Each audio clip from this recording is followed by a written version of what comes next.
और इस वक्त अमित शाह प्रेस कॉन्फ्रेंस कर रहे हैं, सीधा रुख करते किया है।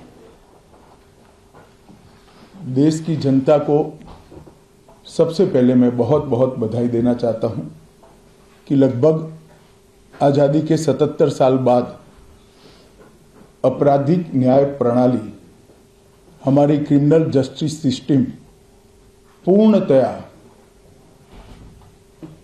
स्वदेशी हो रही है और भारतीय इथोस के आधार पर ये चलेगी।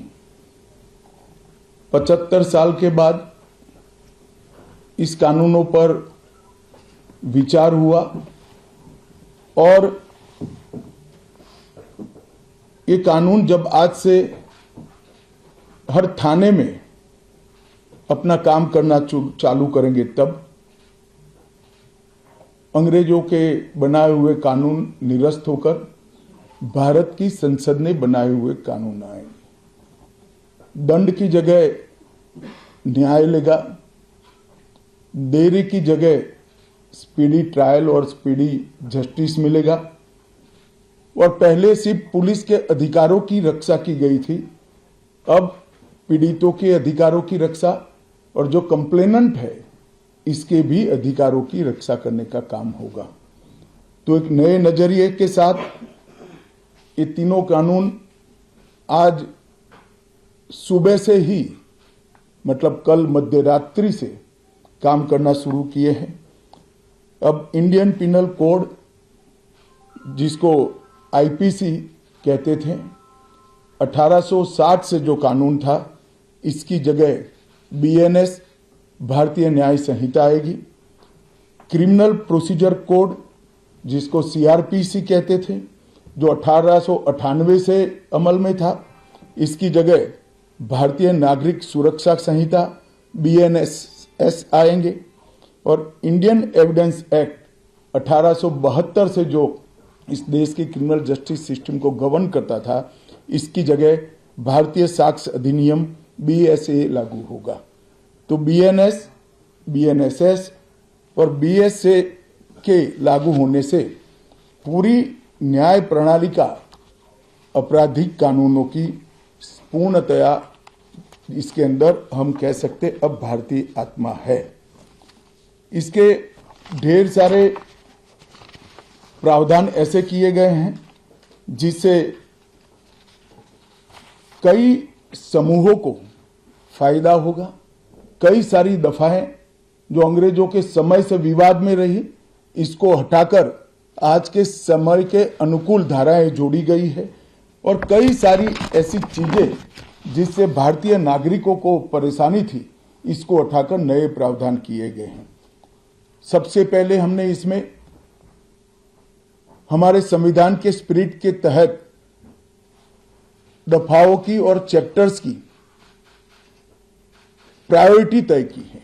सबसे पहली प्रायोरिटी महिलाओं और बच्चों के अपराध को दी गई है और मैं मानता हूं कि ये करने की बहुत समय से पहले जरूरत थी। एक पूरा अध्याय इसमें जोड़ा गया है जिसमें 35 धाराएं हैं और 13 प्रावधान हैं, जिसमें गैंग रेप के लिए अब 20 साल की सजा या तो कारावास, आजीवन कारावास, नाबालिग के साथ बलात्कार में मौत की सजा, झूठा वादा पहचान छिपाकर शोषण करने वालों के लिए भी अलग से अपराध बनाया गया है। पहले सुप्रीम कोर्ट के जजमेंट से चलता था।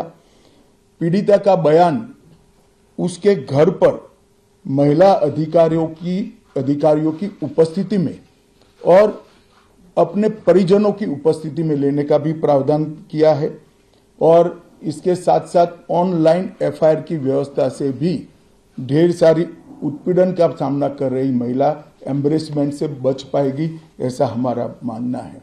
सालों से देश भर में मॉब लिंचिंग के अपराध के लिए कानून में कोई प्रावधान नहीं था। प्रावधान करने की मांग होती थी। पहली बार मॉब लिंचिंग को परिभाषित किया गया है। नस्ल, जाति, समुदाय, लिंग, जन्म स्थान, भाषा और अन्य कारणों से जो मॉब लिंचिंग होता है, इसमें 7 वर्ष के कारावास से लेकर मृत्यु की सजा और आजीवन कारावास तक इसके अंदर जोड़ा गया है। तो एक बहुत बड़े समय से जो मांग थी वो पूरी होने जा रही है। रात 2 एक ऐसा कानून था जो अंग्रेजों ने अपने शासन की रक्षा के लिए बनाया, चाहे महात्मा गांधी हो, चाहे तिलक महाराज हो, चाहे सरदार पटेल हो, सभी लोग यही कानून के तहत 6-6 साल की सजा काटे थे। इसी कानून के तहत केसरी पर प्रतिबंध लगाया गया था। वो अपने राज्य की सुरक्षा के लिए अंग्रेजों ने बनाया हुआ कानून था। राजद्रोह को हमने जड़ से समाप्त कर दिया है और देश विरोधी हरकतों के लिए नई धारा लेकर आए हैं। पहले सरकार के खिलाफ स्टेटमेंट देना गुनाह था, अब भारत की एकता और अखंडता को क्षतिग्रस्त करने के लिए ये कानून अमल में आएगा। तो आज़ादी के इतने सालों के बाद ये कानून में बदलाव हुआ है, जो एक बहुत बड़ा परिचायक है हमारे संविधान के स्पिरिट का। मैं आप सभी के सामने बड़े विश्वास के साथ कहता हूं कि ये तीनों कानूनों के पूर्ण स्पिरिट के साथ देश भर में लागू होने के बाद ये कानून सबसे आधुनिक न्याय प्रणाली का सर्जन करेंगे। टेक्नोलॉजी को हमने न केवल अपनाया है, आने वाले 50 सालों तक टेक्नोलॉजी में जो भी अनुसंधान होने की संभावनाएं हैं, इस सबको कानून के अंदर हमने व्याख्या के तौर पर समाहित किया है, जैसे आने वाले समय में भी जो अनुसंधान होंगे वो व्याख्यायित किए गए। ये विश्व की सबसे आधुनिक न्याय प्रणाली बनेगी, इसका मुझे विश्वास है। कंप्यूटराइजेशन की प्रक्रिया ऑलरेडी पूरी हो गई है।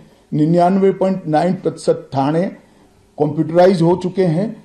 ई रिकॉर्ड जनरेट करने की प्रक्रिया भी हमने 2019 से ही चालू कर दी थी। 0 FIR, ई FIR, चार्जशीट और जवाब ये सभी डिजिटल होगा। किसी को बड़े बड़े जेरोक्स निकालकर करने की जरूरत नहीं है। 1 लाख पेज की चार्जशीट भी एक छोटे से पेन ड्राइव से जजेस के सामने जाएगी और पक्षकर्ताओं को दिए जाएगी। 90 दिन के अंदर इस कानून में पीड़ित को, जिन्होंने न्याय की गुहार की है, उनको अपने केस का प्रोग्रेस ऑटोमेटिकली ऑनलाइन भेजा जाएगा। हमने इसके अंदर 7 साल और उससे ज्यादा सजा वाले सभी गुना में फॉरेंसिक की टीम की विजिट को कंपलसरी कर फॉरेंसिक एविडेंस को कानूनी जामा पहनाने का काम किया है।